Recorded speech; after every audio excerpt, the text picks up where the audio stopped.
That rainy morning, I made a joke that changed two lonely lives forever. I had spent weeks loading my old camper, mapping mountain roads, and convincing myself that traveling alone would somehow heal the silence waiting for me every night.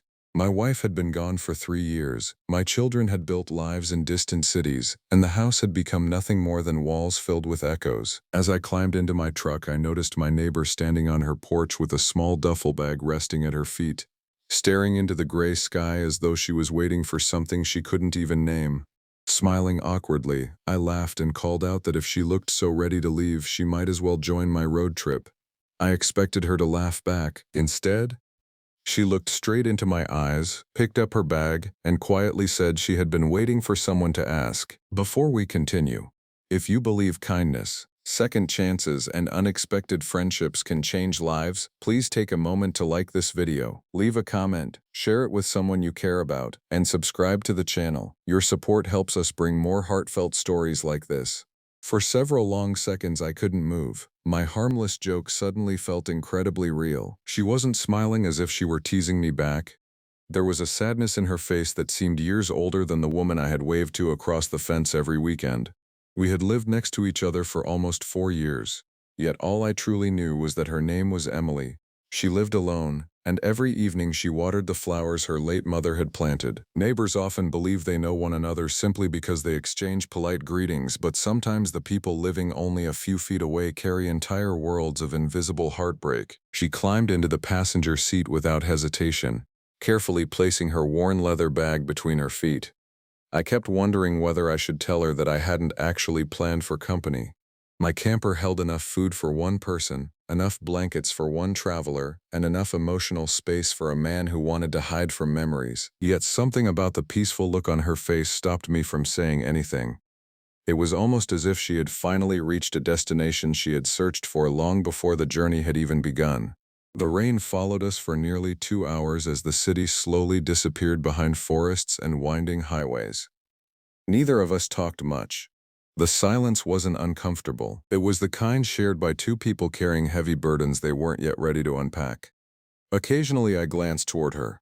She watched the passing trees with eyes that seemed to recognize loneliness in every empty road. When we stopped for coffee at a small roadside diner, I finally asked the question that had been circling inside my mind since she climbed into my truck. She admitted she hadn't planned any trip at all. The duffel bag contained only a few clothes, an old family photograph, and a journal she hadn't opened in years. Earlier that morning she had decided she couldn't spend another day inside the house where every room reminded her of dreams that had quietly fallen apart. Her husband had left years earlier after a long struggle with addiction. She had cared for her aging mother until the very end, and once the funeral was over, life simply became an endless routine of surviving rather than living. She confessed that when I jokingly invited her along, it felt less like a joke and more like an answer to a prayer she hadn't dared to speak aloud.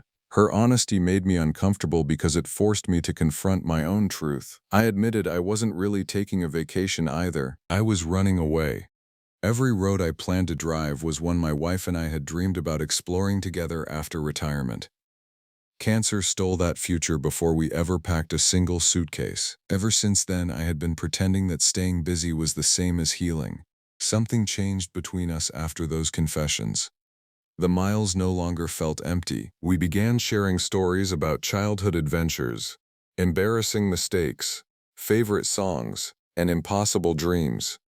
Every conversation peeled away another layer of grief we had hidden from the world. Neither of us tried to fix the other's pain. Sometimes being heard is the closest thing to being healed. The mountains welcomed us with crisp air scented by pine trees. Rivers rushed alongside narrow roads while clouds floated low enough to touch the peaks. We parked beside a quiet lake where the water reflected the evening sky like polished glass. Sitting beside a small campfire, we watched the flames dance without speaking for a long time. The silence carried peace instead of loneliness. That night, a violent storm rolled across the valley. Powerful winds shook the camper while heavy rain pounded the roof. Around midnight, we heard frantic barking outside. Flashlights in hand, we stepped into the storm and found an elderly man desperately searching the flooded campsite. His wife had wandered away after becoming confused during the storm. Without hesitation, Emily grabbed another flashlight and we began searching separate trails despite the pouring rain. For nearly an hour, we called out into the darkness. Finally, near a narrow creek, we found the frightened woman shivering beneath a tree. Emily wrapped her in a blanket while I helped guide both women back to camp. The elderly husband broke into tears the moment he saw his wife safely returning. He hugged us as though we had given him his entire world back. Watching that reunion awakened something inside both of us. We realized how quickly life can change and how precious every act of kindness truly is. Sometimes strangers appear exactly when they're needed most, not because of coincidence, but because compassion has a mysterious way of crossing paths with broken hearts. As the journey continued, we visited forgotten little towns, watched breathtaking sunsets from quiet overlooks, and met people whose stories reminded us that suffering never belongs to just one person. We volunteered for an afternoon at a small community kitchen after learning they were short-handed. We helped repair a fence on a struggling family's farm after a windstorm knocked it down. Every unexpected stop left us feeling lighter than before. One evening we reached the ocean just as the sun melted into endless waves. Emily quietly admitted she had considered selling her house and disappearing without telling anyone. She believed no one would notice she was gone. Hearing those words shook me deeply because I had secretly felt exactly the same about myself.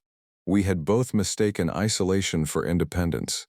Standing beside crashing waves, I realized something extraordinary. Healing hadn't arrived through scenic highways or beautiful destinations. It had arrived because someone had shared the journey. Pain loses much of its power when it no longer has to be carried alone. Weeks later, we finally turned back toward home. Neither of us wanted to admit how much we dreaded returning. We feared the loneliness waiting behind familiar doors. Yet something remarkable happened the moment we pulled into our neighborhood. The houses looked exactly the same, but we were different. Neighbors who had barely spoken before suddenly gathered to hear about our adventure. We shared photographs, stories, and laughter that echoed across the street. Inspired by everything we had experienced, Emily suggested organizing monthly neighborhood dinners so no one would have to spend every evening alone. I offered my garage for community projects where people could repair furniture, donate supplies, or simply share coffee with someone needing company. Within months, our quiet street transformed into something beautiful. Elderly residents found friends to check on them each morning. Single parents received help with home repairs. Teenagers volunteered to mow lawns for those unable to do it themselves. Holidays became neighborhood celebrations instead of lonely reminders of who was missing. The greatest surprise came one autumn afternoon when I found the old map from my road trip folded inside the camper. Emily had written a small note across one corner that simply read, "Thank you for inviting me, even if you didn't mean to." I smiled because perhaps I had meant to, even if I hadn't realized it at the time. Life rarely announces its greatest miracles with dramatic music or perfect timing. Sometimes they arrive disguised as careless jokes, rainy mornings, and unexpected passengers carrying small duffel bags filled with invisible pain. Sometimes the people waiting for hope are standing only a few steps away, hoping someone will notice them before they give up believing tomorrow can be different. Years from now, I won't remember every highway we traveled or every motel where we spent the night. What I'll remember is the moment one simple invitation turned two strangers living side by side into lifelong friends who reminded each other that broken hearts can still find new beginnings. If this story touched your heart, please write in the comments, "Kindness can change a life." We'd love to know you're watching with us.